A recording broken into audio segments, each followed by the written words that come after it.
Hello, how are you? I have a message for you tonight. This is Les Brown. This is Mamie Brown's baby boy. I want anybody that you know that's positive, motivated, have goals and dreams they'd like to achieve. Anybody that you know that's stuck right now and need a word of encouragement. Anybody that you've been trying to talk to, haven't been able to reach, but maybe they might be able to hear from me because they don't know me. I want you to let them know. I want you to like this page. I want you to reach out to them anywhere that you can through Instagram, Periscope, Facebook, Twitter, LinkedIn, YouTube. Do whatever you need to do because I'm fired up and I'm hungry to get to you. I've got something for you tonight.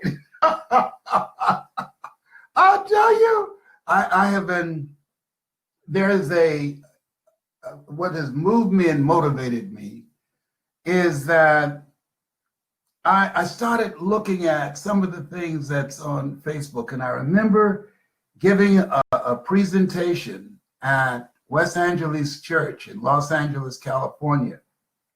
And the title of my message was The Day That God Ran from His Enemy. And I said, because Bishop Charles Blake, the head of the Church of God in Christ, I said, I better be theologically sound to come up in here and to preach this sermon this morning. And then I found myself thinking about where people are. And I think that this is the time that we have more communication instruments than ever before, and there's less communication by people of consciousness. In fact, if you go on YouTube or Facebook, I guarantee you, if you did a percentage-wise of live broadcasts, that I think that you'll find that people of low consciousness, they're very actively engaged. They are. And what came to me was when God asked Elijah, what are you doing here? Elijah was running away from Bathsheba, and he was hiding in a cave. And he didn't ask, what are you doing in there? He asked, what are you doing here? And that question implied that God was with him. And many of us, many times when things happen to us, that we run into a cave with a label called fear, a cave with a label called what will people think, a cave with a label that said, well, I tried it before and things did not work out. What are you doing here? That many times we go so far in life and then we just pause. Now, I talk about this from a place of knowing. I think that, there are times in life that so much happened to you, you just say, well, can nothing else possibly happen? And then it does. So, I said, wait a minute. I said, wait a minute, Lord, come on. I've been dealing with cancer for 21 years. Come on, give a brother a break. Do you need some names and addresses? Do you need some referrals of other people that you need to go visit? And drop some stuff on them, I remember when Marlon Brando was a great actor, he came out of a courtroom after being in court where his son was on trial for killing his sister's boyfriend. And it was on Entertainment Tonight, and I'll never forget what he said as the reporters thrust microphones in front of him.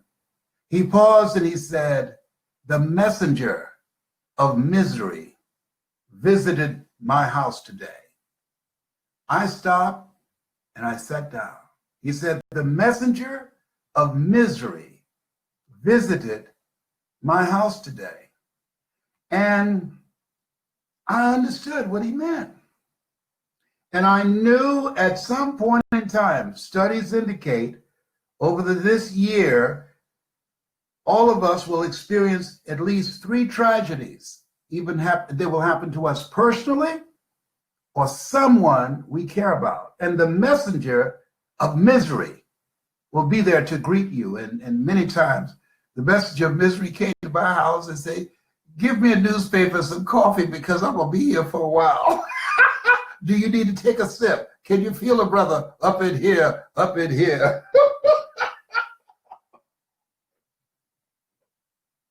So I want to talk to you about how to deal with that and several other things. I want you to write this down. And I'm paraphrasing this. I'm creating something different. You've all heard the prayer, Lord, grant me the serenity to accept the things that I cannot change, the courage to change the things that I can, and the wisdom to know the difference. I want to pause right now. No.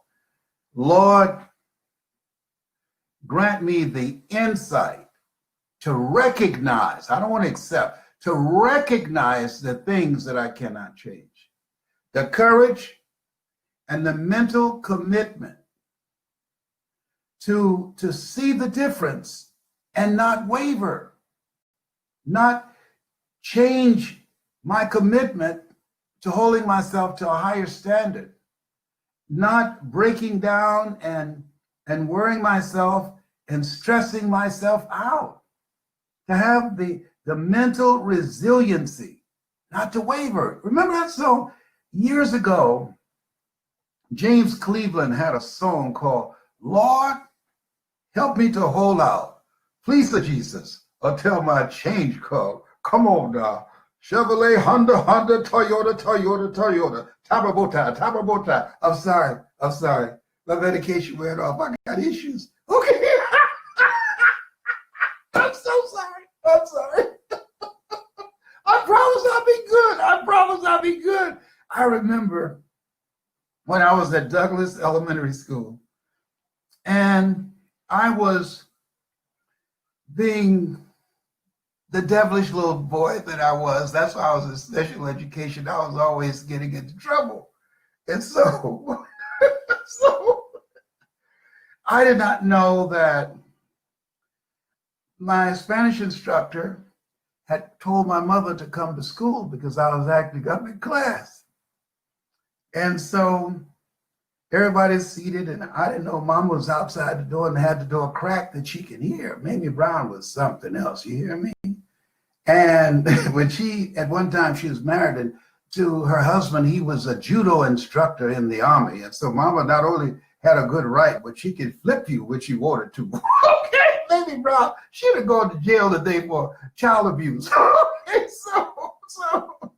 so the teacher said, what does como esta? He said, what como esta usted mean? Hey, you're the Spanish teacher, tell me. And the kids cracked up. What does muy bien gracias mean? Consult your Spanish dictionary. And the kids they just cracked up. And so she looked toward the door that was cracked and said, Miss Mamie Brown, this is what I'm talking about. He's always interrupting the class, making people laugh. And Mama came in the door, she opened the door, and she had a belt. I said, ask me the question again, I can answer. Mama said, no, you gonna answer right now. So she told the kids to get up and move toward the wall, and she started moving the desk, and I started running and said, Mama, I promise, have her ask me again. I promise, have her ask me again. And I won't do this anymore. I'll be real good. Please don't beat me in front of everybody. I was hopping over chairs in Douglas Elementary School. And kids said, run, let's run. Oh my God. And Mama finally, she cornered me, grabbed me by the neck. She said, you ain't gonna do this no more, are you? I said, I promise I won't. She whooped my butt. I was the best student. I think I got a B+. I saw a little boy, there's some funny things on the internet. I saw this little boy the other day, I don't know if you saw it, and his mother was about to beat him. And she reminded me of my mother because my mother cursed all the time. And the little boy said, Mama, I promise I'll be good. And he said, Oh, Lord Jesus, please talk to my mom and let her know that I'm going to do my homework. And Mama, you know, God told me to tell you, just give me another chance.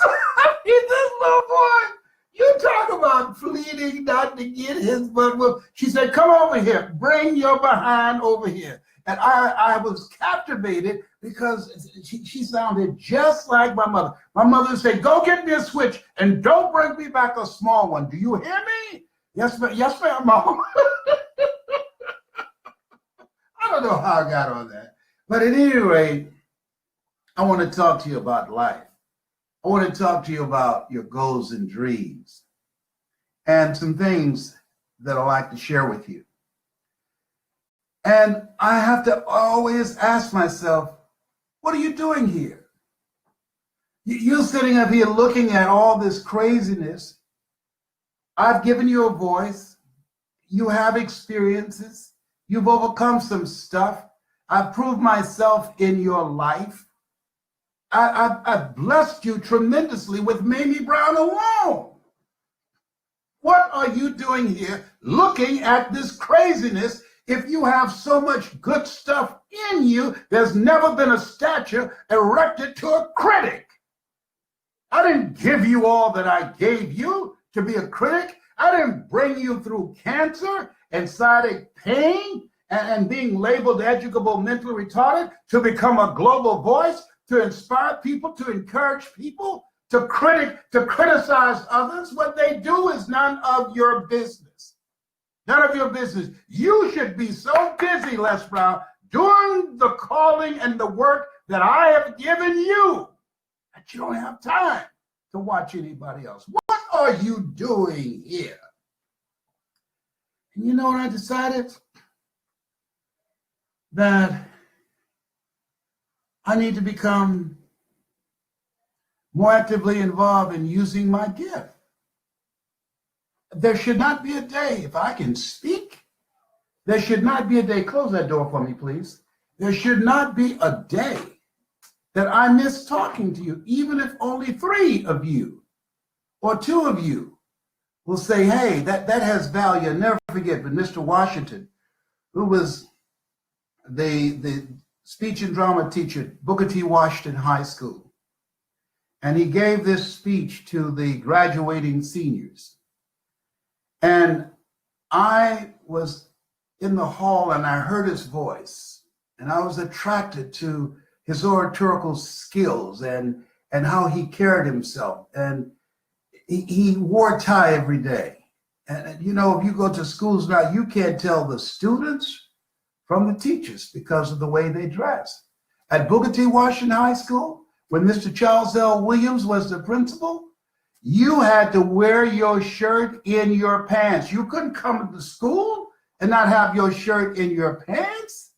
When I see these young people sagging in school and then see teachers sagging, part of what I have to do is to eliminate HIV, hood-infected virus, AIDS, addiction to incarceration, and death syndrome. It's an addiction.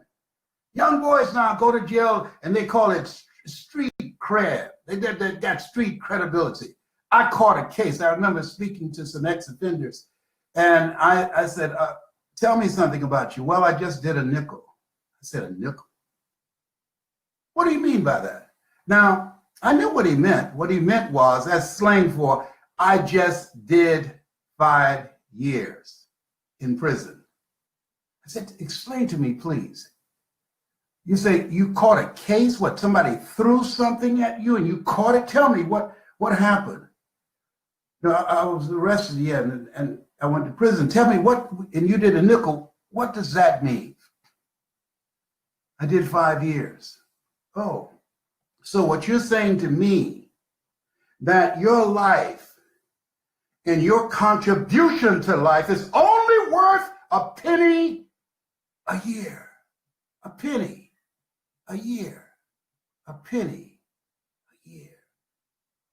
Then I quoted Dr. Carter G. Woodson. If you can determine what a man shall think, you never have to concern yourself with what he will do. If you can make a man feel inferior, you never have to compel him to seek an inferior status, for he will seek it himself. And if you can make a man feel justly an outcast, you never have to order him to go to the back door. He'll go without being told. And if there's no door, his very nature will demand one. I said, young brothers, I'm an old man. I see the way that you're coming in here. I see how you're wearing your pants below your butt. I say, help me understand. What do you call that?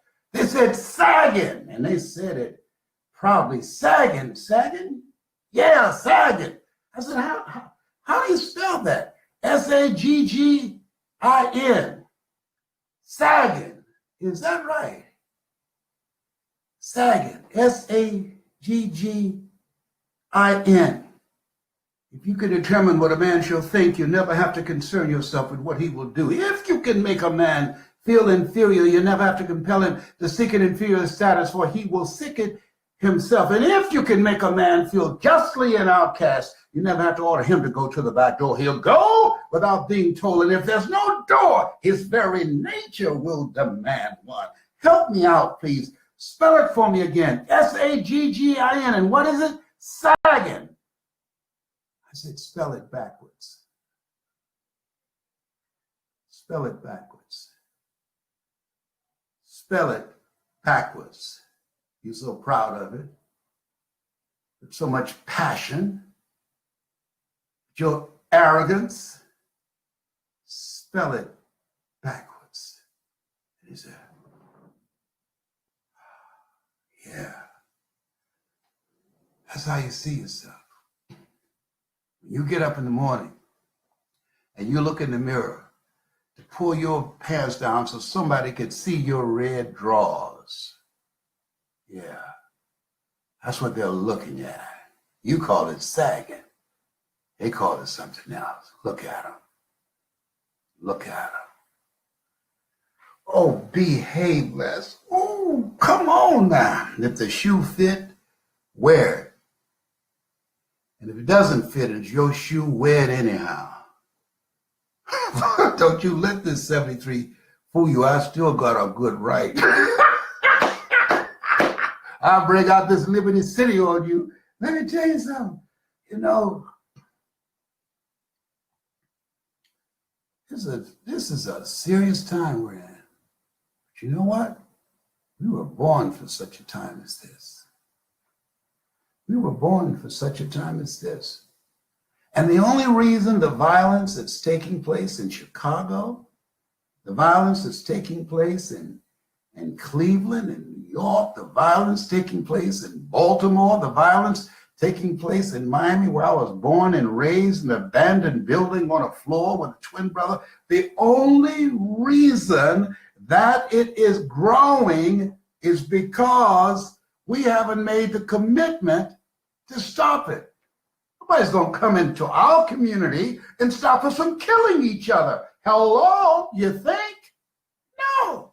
It's an African proverb that says, if there's no enemy within, the enemy outside can do us no harm.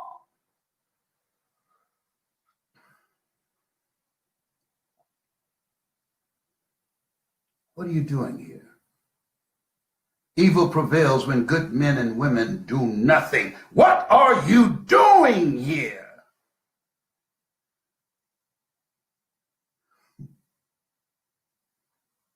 I remember when Mr. Washington gave a speech to the graduating seniors. And he said, and Mr. Charles L. Williams used to say this, Booker T. Washington, not the largest, but the best. Oh, Mr. Williams was very dramatic, and so was Mr. Washington. And when he finished speaking to the seniors, they gave him a standing ovation. I was a junior, and I followed him down the auditorium steps. I said, Mr. Washington. He said, yes. I said, do you remember me, sir? No. I said, I'm one of the twins, Leslie and Wesley. I'm Leslie. My mother, Miss Mamie, she works in the cafeteria now. She just been employed recently by Mrs. Wright. And I was in your class looking for MacArthur Stevens, and you asked me to go to the board and work something out. And I said, I'm not one of your students. You said, do it anyhow. And I said, I can't, sir. And the other students started laughing. And he said, why are they laughing? And they said, he's Leslie. He's got a twin brother, Wesley. Wesley is smart. He's a twin. He's DT. What's DT? He's the dumb twin. And I said, I am, sir. And he came from behind his desk and he looked at me. He said, don't you ever say that again. Someone's opinion of you does not have to become your reality. Wow. How people live their lives is a result of the story they believe about themselves. I used to fight when they called me DT, but after a while I stopped fighting. Mama would say, Leslie, don't fight. Sticks and stones can break your bones, but words can never hurt you. That was not true. That was not true. Words can hurt you and hurt you very deeply. But when Mr. Washington said to me, young man, don't answer to that. Someone's opinion of you does not have to become your reality. How many of you have ever been told that you couldn't do something? MIT did a study. The study indicated, if I tell you, you can't do that, Mary, Marvin, you can't do that. Alexander, you can't do that. Someone else has to come along and say, you can do it, you can do it, you can do it 17 times to neutralize that one time. Words are powerful. Death and life is in the tongue. Now, you would think the Bible would say life and death is in the tongue, but it says death and life is in the tongue. Why? Because we speak more death than we do life. Words are powerful. You can tell a lot about people based upon their conversation. Part of what I'm encouraging you to do is you think about your goals and dreams. Train your mind to serve you. How you live your life is a result of the story you believe about yourself. Up until I was in my junior year at Booker T. Washington High School, after being put back from the 5th grade to the 4th grade, being labeled educable mentally retarded, failed again at the 8th grade at Booker T. And when I met Mr. Washington, he interrupted the story I believed about myself. Now, I want to talk to the people in London. London, can you hear me? Y'all know what I'm doing right now. All right. London, can you hear me?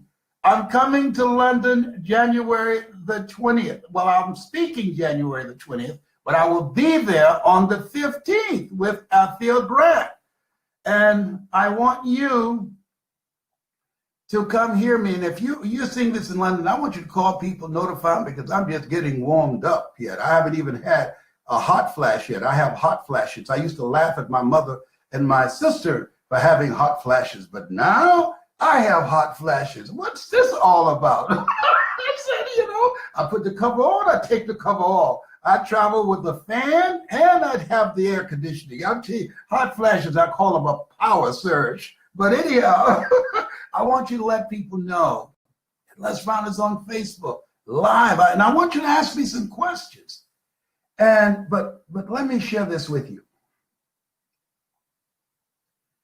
When I come to London, and I know it's not my event is not for everybody. I know Tony Robbins, he has things, he had 5,000, 10,000 people. I won't have that. I wouldn't mind, but I like an intimate setting.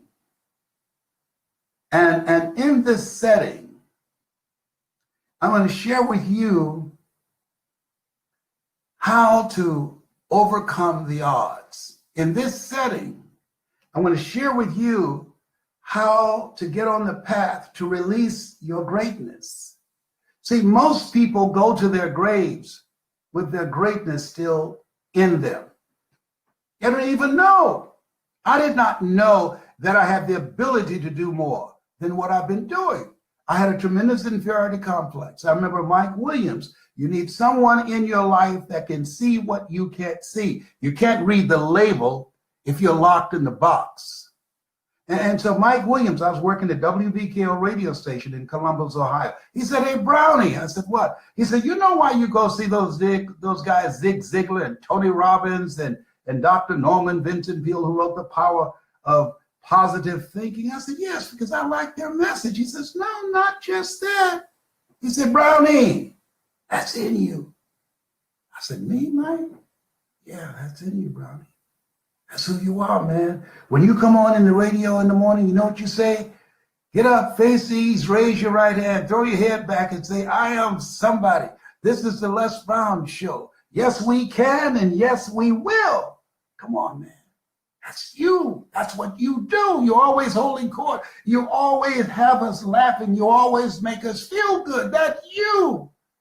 Have you ever had someone see something in you that you didn't see in yourself? I didn't see that. Well, let me share something with you. If you have people around you that acknowledge something about you, the fact that you can't see it, it's none of your business. There are things that you can do. Take it from me. I'm telling you from my own experience. I can't see you, but here's what I know. There are things that you can do that eye has not seen, ear has not heard, nor has entered the heart of mankind what God has in store for you. In London, from now until I get there, I'm coming in on the 15th. From now until the 20th, I will be eating hot pepper on a fork. I will take no prisoners and eat the wounded. I can't wait to get to you. I feel like trotting toward London right now. Oh, behave, whatever. I'm sorry. They got me on some new medication. Okay, I'm gonna be good. I'm gonna be good. Now you know why they labeled me educable mentally retarded. I remember Mrs. Lucretia. Oh boy, Mrs. Eve. She was my special education teacher. I was speaking at the Caleb Auditorium in Liberty City on 54th Street, and she had written a book, and she stood up after I finished speaking and said, "I'm Mrs. Eve, who Les Brown was in my class at special education. I encourage you to buy my book called My Most Famous Retarded Student." I couldn't believe it. I turned red, but they couldn't see it. She called me her most famous retarded student.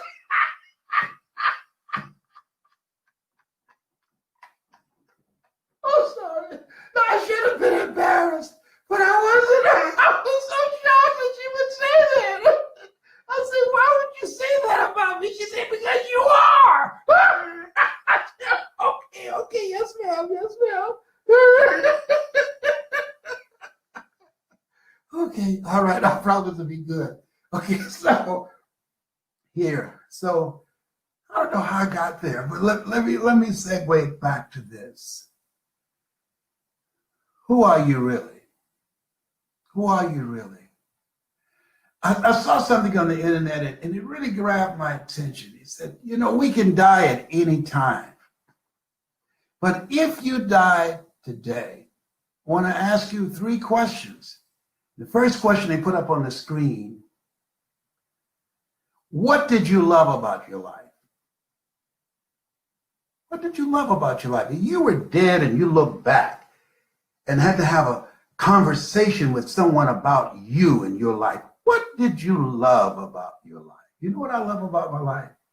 That I get to make you feel good, that I get to inspire you, that I get to give you hope, that I get a chance to talk to you, that I get to make you laugh and realize that whatever life throws at you, greater is he that is in you than he that's in the world. You're more than a conqueror. That you have the power and ability in you to handle whatever life throws at you. That's what I love about my life. And I love my grandchildren. I wish I had had my grandchildren first. Oh, behave. Okay, all right. I love all my children, but I just wish I had my grandchildren first and my 3 great-grandsons, and I got a 4th one on the way. But here's the next question. What do you regret? As you look at your life, what do you regret? I've heard people say, "Well, I don't regret anything in my life." I think That's not real. I regret that I didn't do what I'm doing for 14 years because I didn't think anybody would listen to me. What do I have to say that somebody's going to pay me to talk to them? I don't have a college education. I never worked for a major corporation. How can I compete with people with PhDs and MBAs and years of corporate experience that I don't have? How can I develop the level of credibility that AT&T, Procter & Gamble, McDonald's Corporation, IBM, DirecTV, these are clients I have now, that would reach over other people with more credentials than me and hire me? I was suffering from possibility blindness. I regret that. I regret the fact that in 1992, King World paid me $5 million to do a talk show. It was #1 wherever it was, and then they canceled the show because I refused to be the Black Jerry Springer.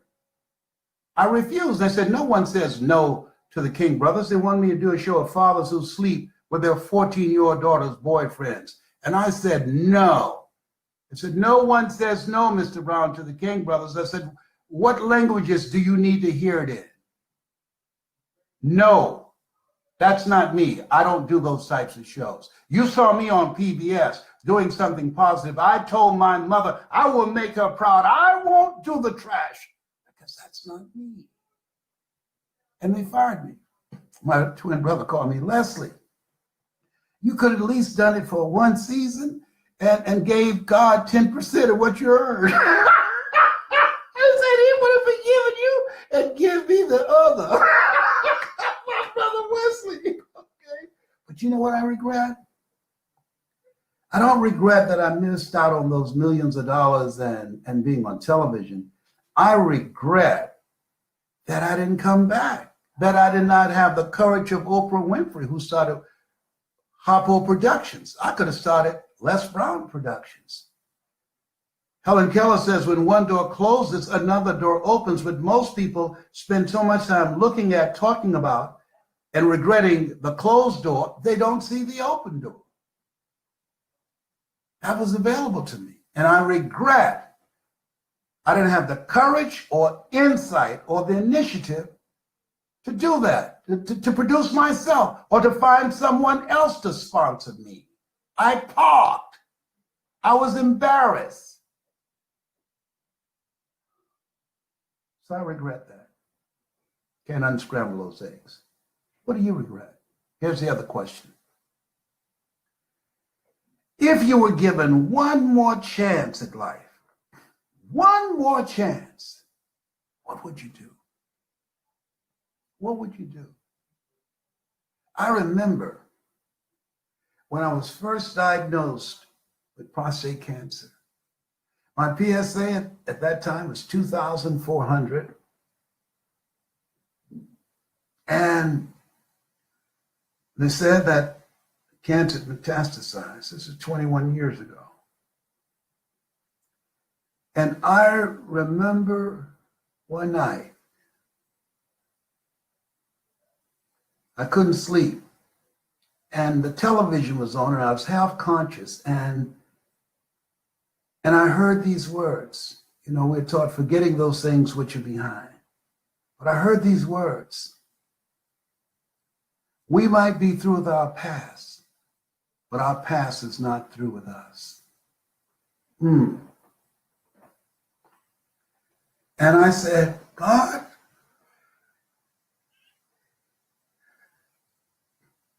they've given me 238 radiation seed implants. Me and Minister Louis Farrakhan had the same doctor, Dr. Alfred Golson. He since died. He's a good man, good man. I remember when Minister Louis Farrakhan called me, Brother Brown, I heard you had prostate cancer. Dr. Golson is a good doctor. I have the radiation seed implants too. I said, how many? 38. How many you have, brother? I have 238. Whoa. Wow. He talked to me for an hour. He called me. Bishop T.D. Jakes called me. and prayed for me. And the program director on the radio station, all of a sudden, hi, this is all of a sudden. Morning personality, Les Brown, has been diagnosed with prostate cancer.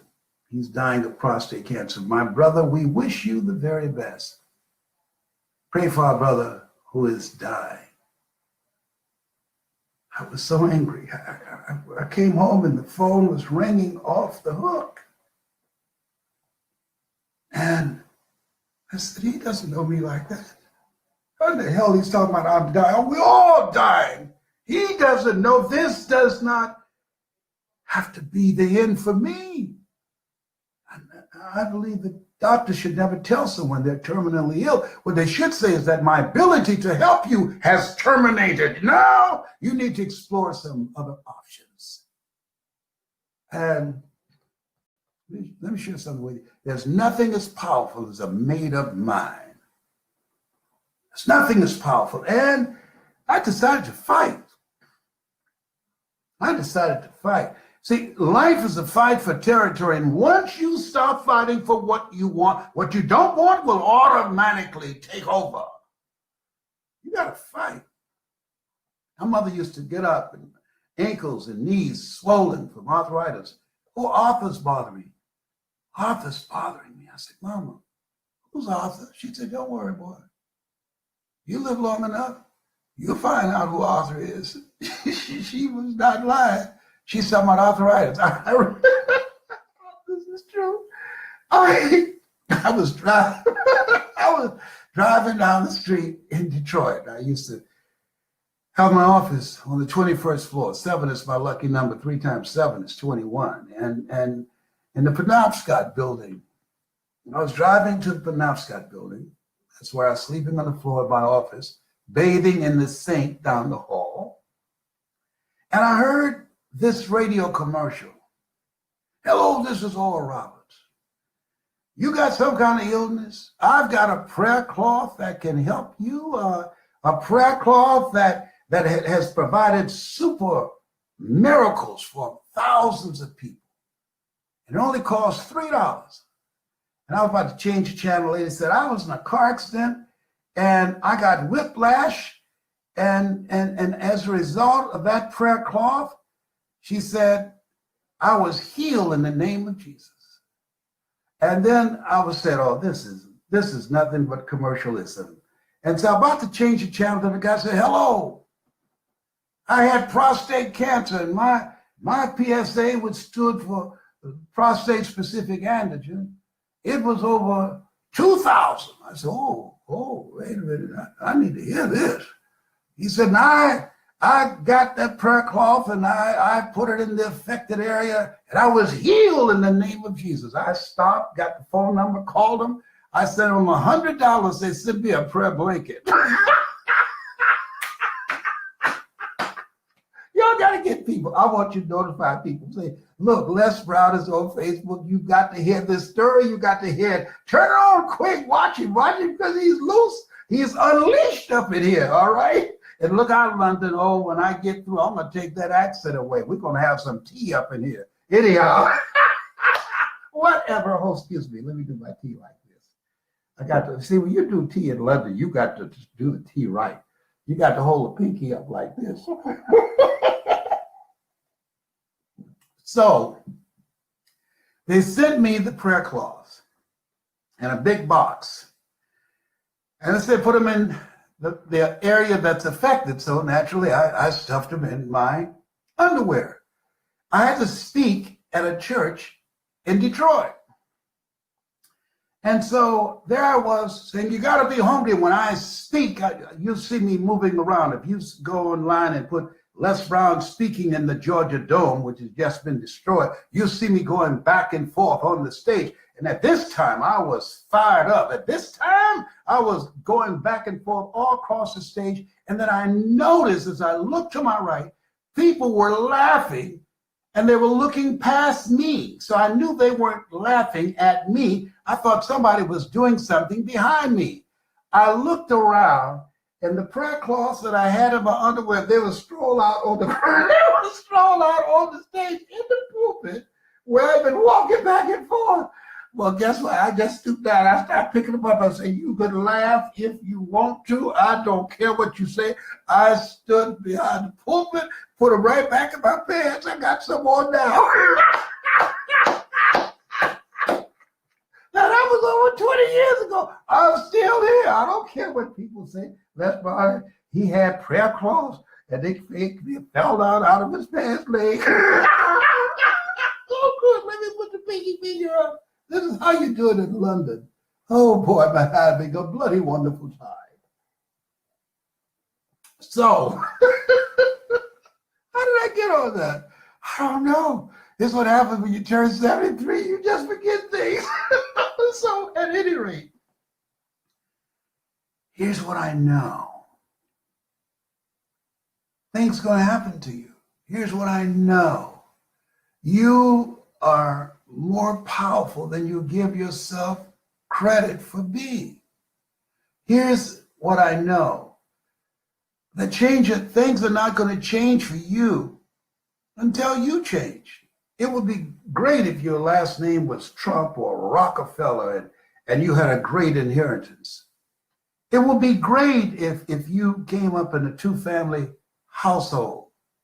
It would be great if you were put up for adoption and you were chosen with love, like my brother and I were with Mrs. Mamie Brown. It would be great if you were very smart intellectually and had the complexion of connection. That'd be great.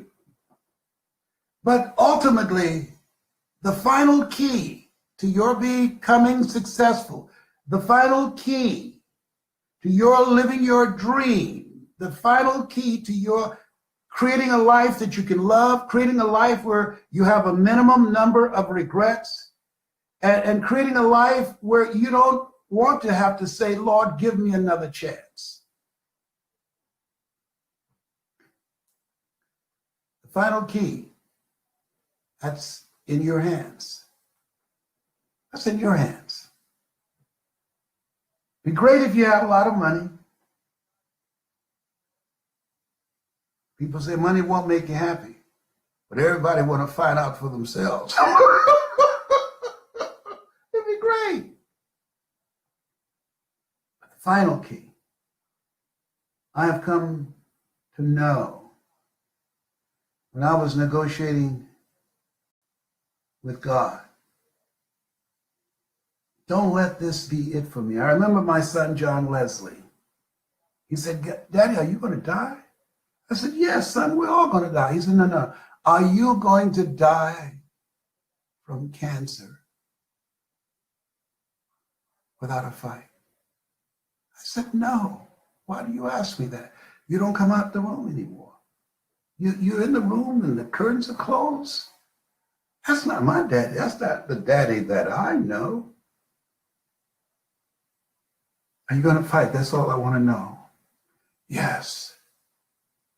Yes, it just caught me off guard, John Leslie. I'm going through a divorce from someone I love very much. My best friend Boo died. Mama has breast cancer. I've just been hit so many times. I'll never forget when we went to bury my best friend, Boo. We met in the second grade. I'm working with two guys, Matthias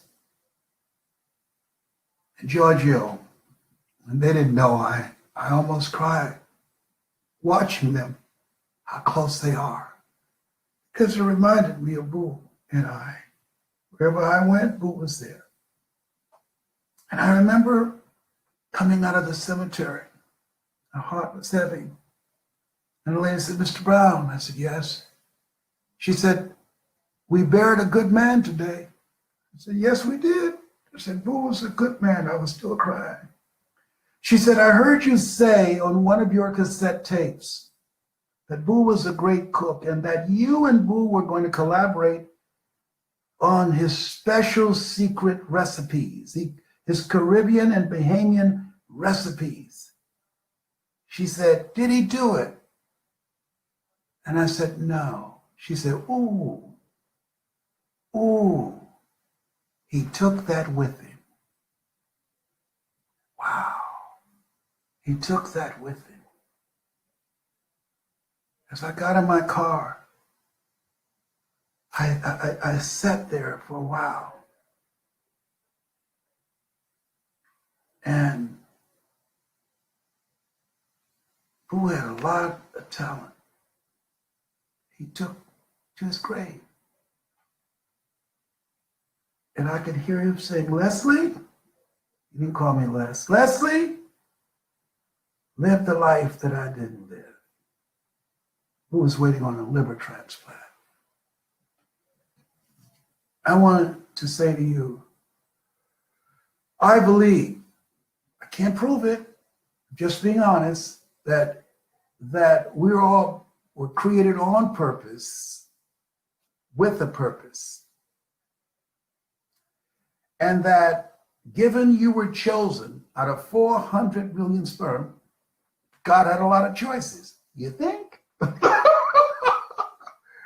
There's reason for your being here. There's a reason. It's been said the two most important days in our lives, the day that we're born and the day we realize why we were born. I remember asking, why am I here? God, what do you want me to do? I remember as if it were yesterday. Somebody asked me today, you know, you're always actively engaged, and you said you want to talk tonight. Nobody's paying you to do this. Why would you want to do that? Free. And nobody's going to pay you to do this, and they can see you free. I said, somebody will. Why are you doing it? Why would you overwork yourself like this? I said, hold it. This does not work. I enjoy this. If they get 10% out of what I give, then they're really doing something. I enjoy this. This fuels me. This keeps me here. This strengthens my immune system. This encourages me. Love, hope, and inspiration are perfumes you can't sprinkle on anyone without getting a few drops on yourself.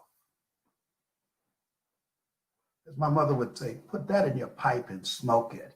Oh, behave, whatever. London, can you hear me? Please spread the word. Call people you know and tell them to go online to lesbrownandlondon.com and purchase tickets. Would you spread the word for me, London? I'll make it worth your while when I get there. London, can you hear me? And maybe you might send out some emails too. Whatever.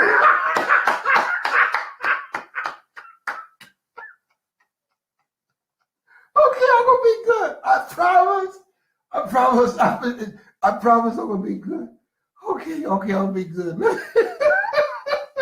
I'm having a hot flash now. Y'all can see this. I'm having a hot flash. If I would just behave, I would be okay. So let me see what y'all saying. Let me see some hearts from you and thumbs up or something, but I got to find my glasses. The guy asked me, do you have prescription glasses? They're doing the evaluation. I was at the Cleveland Clinic. I said, yes. I said, did you ever see Sanford and Son?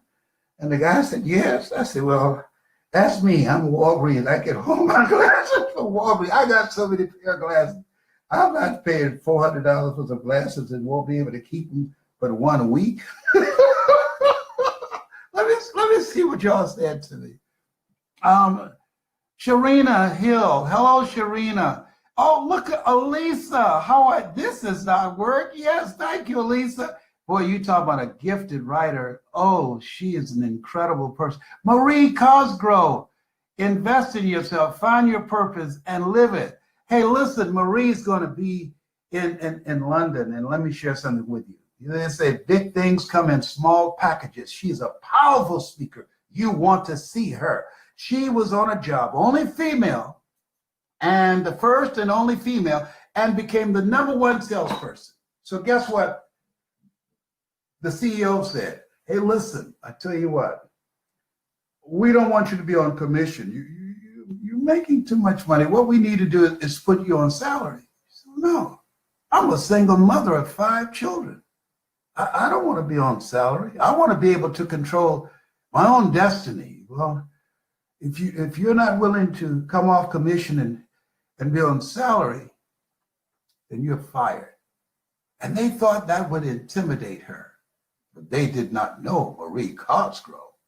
Marie, ladies and gentlemen, listen, when things happen to you, they can make you better or they can make you bitter. When they spoke those words to her, Marie Cosgrove started working, found another project, some other products to sell, and earned enough money to go back 2 years later and buy the company. Hello, somebody.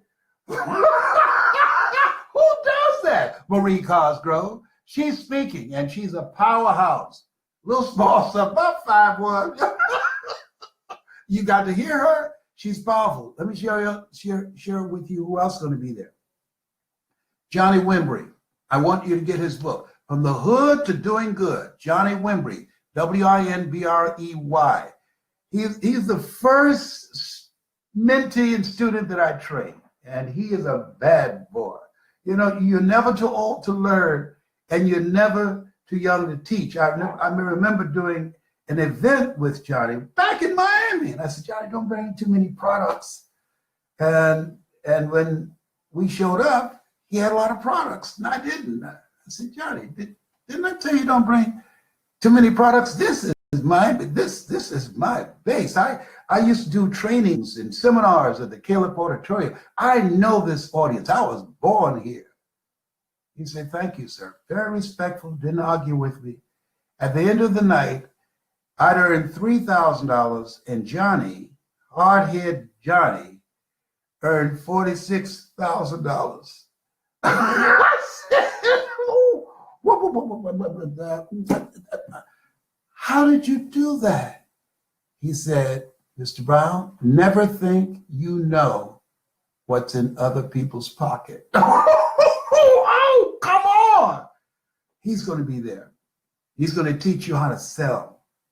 He's going to teach you how to develop a strategy for the next level of your multi-level marketing and how to attract more people and retain those that you have. And if you are involved in sales, if you're an entrepreneur, he's going to teach you how to begin to influence and impact and persuade people using his secret formula. He's a bad boy.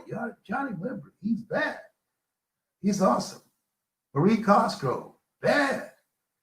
My daughter, Ona Brown, go online. You can find her. She looks like me without a beard. Ona Brown at gmail.com. She's bad. She's going to be there. And of course, I'm going to be there. And we have some other great people that's going to light that stage up. London, I need you to spread the word. And tickets are going fast. And we're standing room only. There will be a rush to get tickets for this. And I need your help. I'd like for you to spread the word. And I'd like for you to come. If you're anywhere in that area, come. Success. Here's something else. Write this down. Success is not convenient. Did you hear me? Success is not convenient. If you want to be successful, you must be willing to do the things that others won't do in order to have the things tomorrow others won't have. I went from Miami, Florida on a Greyhound bus all the way to Dallas, Texas. Mama had prepared for me some marinated frog legs. Have you ever had marinated frog legs? My mother could bake some sweet potato pie so good you couldn't eat it with your shoes on. I had marinated frog legs. I had sweet potato pie, and I had coconut cake. I love coconut cake, and I love German chocolate cakes. I love my sweets. on this bus, and I was trading pork chop sandwiches, collard greens, and macaroni and cheese with other people. At that time, I'm a vegan now, but I used to eat pickled pig feet. I'm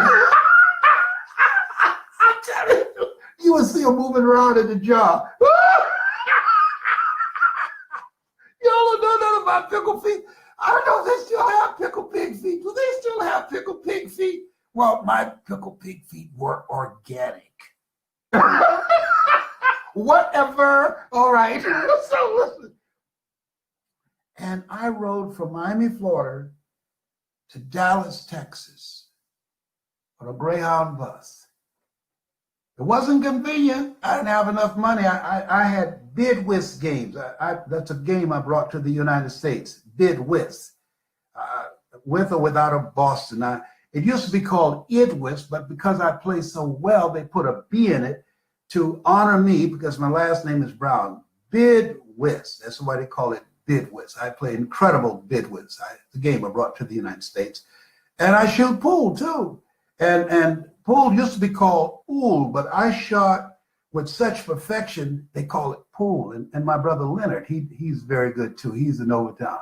I can't wait to spank him when I get back there. I'm really good. And I play chess very well. In fact, they used to call it Hess, but my middle name is Calvin, Calvin. So they put C, chess, in honor of me. Yes. So I'm just saying, those are three things that I do in addition to what I'm doing now. And so I'm encouraging you to take ownership of your life.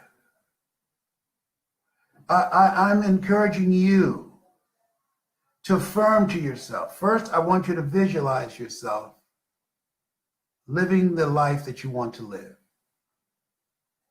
I visualize my six-pack every day. I've got a one-pack right now, but there is a six-pack back here. And I visualize it every day. Our thoughts have magnetic power. Did you know that? Have you ever had the experience of calling someone and they were calling you at the same time? They took some athletes and they had one group practicing at the free throw line every day. They had another group who they visualized themselves making free throws. And then they tested them. And the percentages of the ones who practice every day and the ones who visualize themselves making a basket, never touched the basketball, were the same. The base of your brain, there's something called the reticular activating system. It's a network-like group of cells that determines what gets through. The things that threaten you or things that you value. And when you visualize what it is you want, and when you write it down, write the vision and run with it. When you write that goal down, that engages the subconscious mind. And get a 3x5 card. I have it, and I have in mine. I give thanks that I'm free of cancer. I'm free. Thou shalt decree a thing that shall be established unto you. I'm free of cancer and sciatic pain. And on the flip side, I have Matthew 7:7. Ask and it shall be given. Seek and ye shall find. Knock and it shall be opened. Trust me on this. I want you to bring, those of you in the UK, bring your 3x5 card with you. And those of you who buy your tickets now, we're going to send you some videos that's not on YouTube that I want you to watch to condition your mind until I get there. And then we're going to, in the training, you're going to love this. No one does this. This is not theater style. Oh, we're going to have people moving around. We're going to show you how to create collaborative, achievement-driven, accountability-focused relationships. Just with that, this is more powerful than a mastermind. Just with that, and the methods and the steps we give you on how to build it, it increases your chances of you reaching your goals by 67%. Let's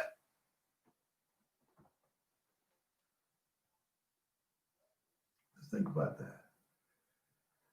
London, if you can hear me, my name is Les Brown. I'm Mrs. Mamie Brown's baby boy. I'm Thea Grant's pride and joy. I'm coming to London. Can you hear me? Email your friends. Go to lesbrowninlondon.com and get your ticket now. And I can tell you, it will change your life.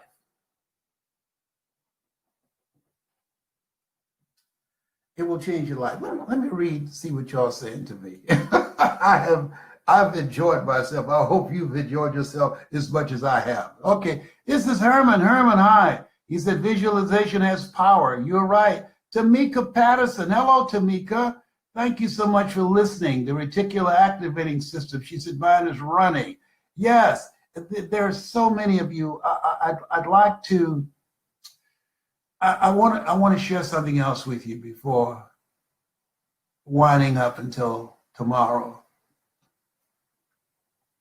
When I was in Columbus, I remember talking to a friend of mine named Porky. He worked on Mount Vernon Avenue at Tooney's drive-through carryout. And I was going through a crisis in my life. And Porky asked me something. He said, hey, Les? I said, yes.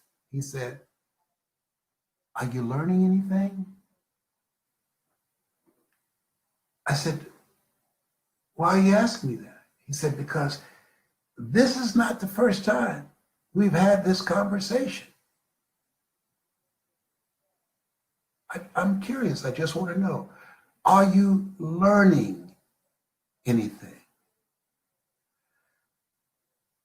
And it caused me to think. Because what he's saying, if you're doing the same thing over and over again, you haven't learned anything. It's not about that person. You're pointing at that person who deceived you, that person who took advantage of you, but you've got three fingers pointing at yourself. Are you learning anything? Maya Angelou said, if it walks like a duck, look like a duck, and quack like a duck, it's a duck. It's a duck. There are some people that say that when they come into your life, they come in for a season, some people for a reason, and some for a lifetime. And there's some people,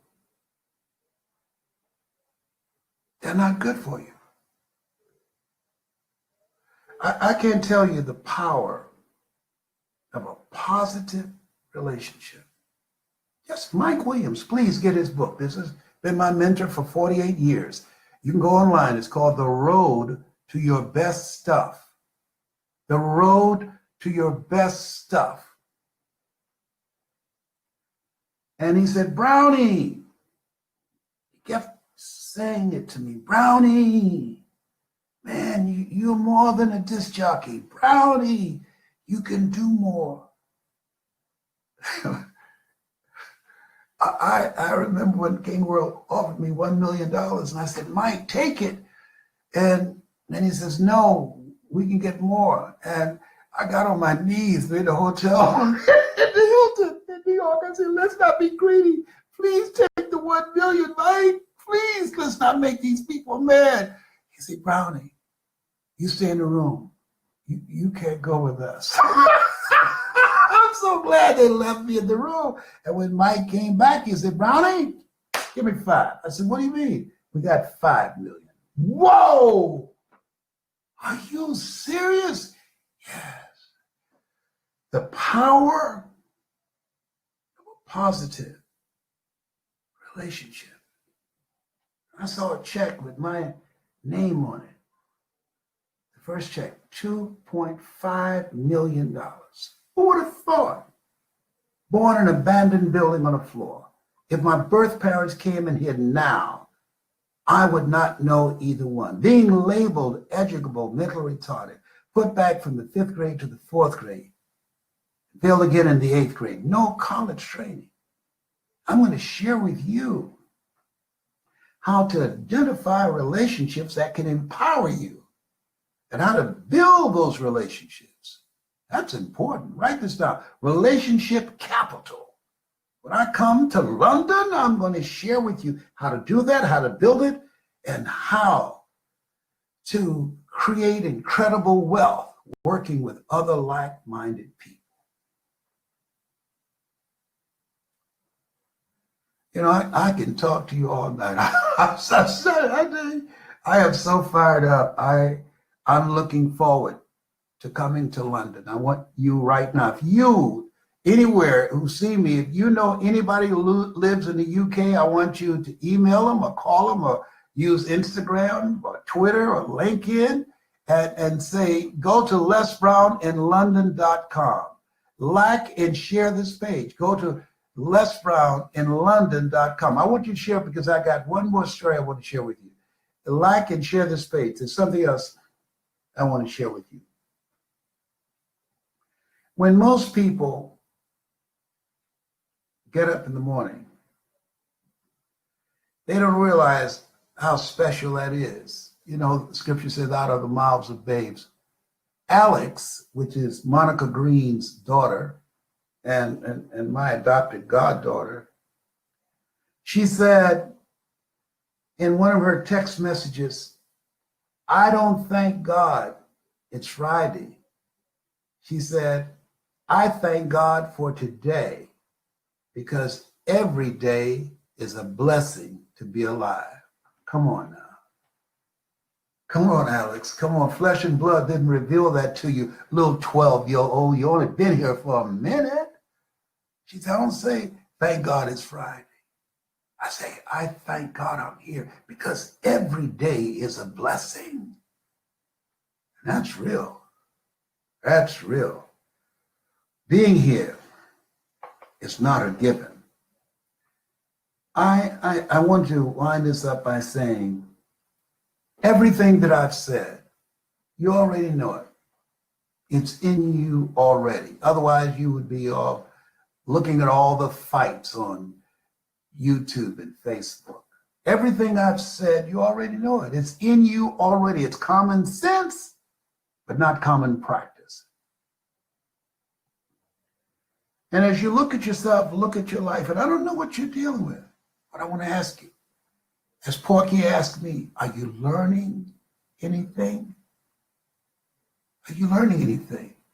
I want to share with you the power of belief. Two people went to the doctor. This is documented. One was diagnosed with a terminal illness. The doctor said to this person, get your affairs in order because you're not going to be living very long. The other person was told they had a clean bill of health and they won't have to come back for a while. Years later, when this guy's practice was closing and the person who purchased its practice, they start checking through the medical records of his patients. They realized a mistake had taken place. The person who was diagnosed as being terminally ill and to get their affairs in order received the diagnosis that said, you are in perfect health. You don't have to come back anytime soon. Your health is great.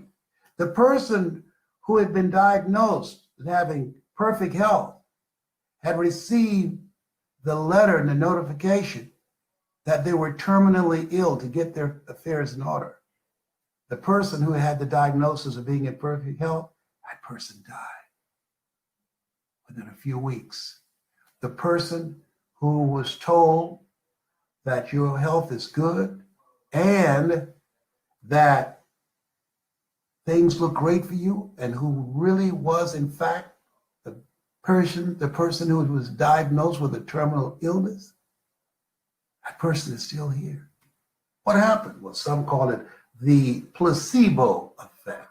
When they give a person injections, some of them have something that has no substance at all, and some have medical medicine there, and they produce the same results.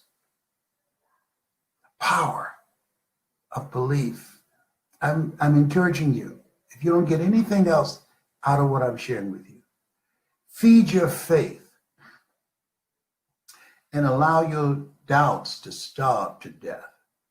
And do it every day. Faith, believing, it's an ongoing process. I look for things online that can empower me, that can interrupt all these stories that's in me. That's why we're told faith comes by hearing and hearing and hearing. You gotta hear it over and over and over again. And once you stop, the negative thoughts come back with a vengeance.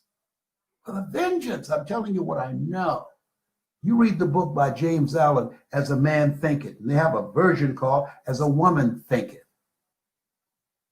Now, those negative thoughts, they don't die. They might be overpowered for a minute, but once you stop reading, once you stop listening to positive messages, once you stop focusing on your goals, once you stop journaling and writing positive things and calling those forth that be not as though they were, those negative thoughts come back 7 times more powerful. You have something special. You have greatness in you. This has been Mrs. Mamie Brown's baby boy. It's been a plumb pleasing pleasure as well as a privilege. God bless you. God bless your dream. God bless the day you were born. London, if you can hear me, if you have not received any of the Les Brown emails, London, if you can hear me, tell everybody you know that Les Brown is coming to London January the 20th. And those of you that are not in the UK, I'm encouraging you to email your friends, text your friends, use Twitter, whatever. Reach out to them and tell them to go to lesbrowninlondon.com. lesbrowninlondon.com. I like to leave this quote with you from Jim Rohn. He said, when the end comes for you, let it find you conquering a new mountain, not sliding down an old one. It's been a plumb pleasing pleasure as well as a privilege. You have something special. You have greatness in you. That's my story, and I'm sticking to it.